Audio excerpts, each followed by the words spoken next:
It seems a cruelty, doesn't it, self-evidently? It's almost as if, you know, why is the review being held when people who are terminally ill have to, you know, prove how long they're going to live before their benefits are fast-tracked? I think everybody knows somebody who's had the experience of having a devastating diagnosis, like the sort of diagnosis we're talking about. And I want to make sure that the benefit system helps everybody at that critical stage. The current rules work largely very well, and I get a lot of positive feedback about that. But I have got also an awareness that a number of charities and a number of individuals who've contacted me feel that they're not working well enough for them. And I want to make sure that we constantly improve. Looking at the evidence is going to be critical to making sure that the improvements that we make really are in the interests of individuals. I'm going to be speaking to medical practitioners, to the charities who've been lobbying me hard about this, and to individuals themselves who've been on the receiving end of this.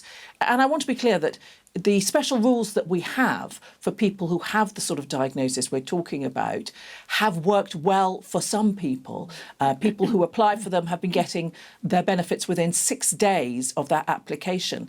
But I want to take a very clear and frank and honest look at where it might not be working and how we can do it better. Yeah. You lost a very close member of your family, your ex-husband, father of your children, to a terminal disease. It's about a physical diagnosis, of course, but it's also about making sure that the other things around that person, their house, their income, their family, are not adversely affected so that people can support that person. It's just an important reminder that it's not just about the medical side. It has to be about the financial side as well. And that's what I want to make sure works better. Yeah, it's a very important review, and I'm sure that a lot of people will welcome a change. I want to talk to you, Amber Rudd, about a few other things, obviously, which are going on in the news at the moment. So Kim Darroch, of course, our ambassador to Washington, felt that he had to resign yesterday because, I mean, a lot of people felt that his position was untenable anyway. Do you feel that his position was untenable and that it was the right thing to do for him to resign? Or do you feel that, like others, Boris Johnson, who might be the next Prime Minister, looks likely, sort of threw him under the bus, so to speak, in that ITV debate where he refused to back him? Yeah, there's a lot been caught up in this particular incident. First of all, let me say that I worked closely with Kim Darroch when I was Home Secretary, and he was a fantastic help to getting some really important change that helped to save lives in the UK. I'm thinking particularly of the work that we did with the internet companies to get terrorist material taken offline. But the real issue here is the leak. And the leak has been devastating for morale in the Foreign Office and for our relationship, as we've seen, with the US.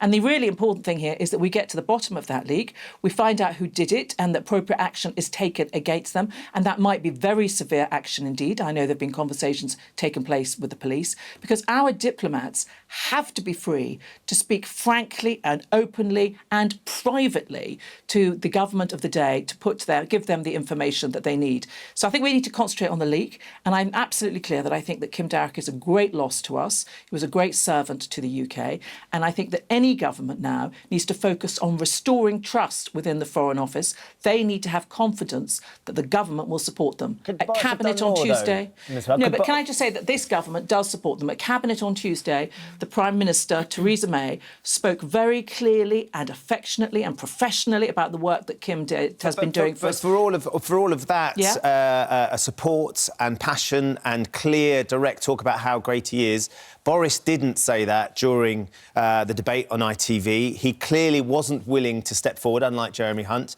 And it seems like that has been a factor in Kim Darroch standing down. Well, I don't know what was the factor in Kim Darroch standing down. We'll leave him to make the comments on that, which he may or may not do at some stage. Would you like to see Boris be more supportive publicly? I would have liked Boris to be more supportive publicly, yes, and Jeremy Hunt was. And I think Jeremy's call was absolutely right. As Foreign Secretary, he made that call, and that's one of the many reasons, that I'm backing Jeremy to be the next Prime Minister. Indeed you are, and previously you have been very critical of Boris Johnson. He is still the front runner, but let's just have a look back at how you described Boris Johnson back in 2016. And from Boris, well, he's the life and soul of the party. but he's not the man you want driving you home at the end of the evening. You clearly don't want him in the driving seat of the country either, which is why you are backing his rival. Are you concerned about a Boris Johnson prime ministership? No, I'm not concerned about that. I'm concerned about many things, and of course making sure, as I said earlier, that people with life-limiting illnesses have a positive experience. I am concerned that we get through this leadership contest in one piece as a party to make sure that we can support the Prime Minister who comes through at the other end. I really do hope that it's Jeremy Hunt. I know there's a lot of speculation that Boris is ahead, and he may well be. But in my experience, there are a lot of people turning towards Jeremy Hunt, and he and I and the rest of the team are not going to stop until the last day so that we can continue to make the case for him. Jeremy Hunt has made an interesting comment about you and a no-deal Brexit. He says that, a no-deal Brexit has to be on the table, otherwise, you can't negotiate a better deal. But when he was asked at a hustings event hosted by The Telegraph whether you could serve in his cabinet if you don't accept a no deal, he said, no, not if Amber's not prepared to accept the possibility of a no deal.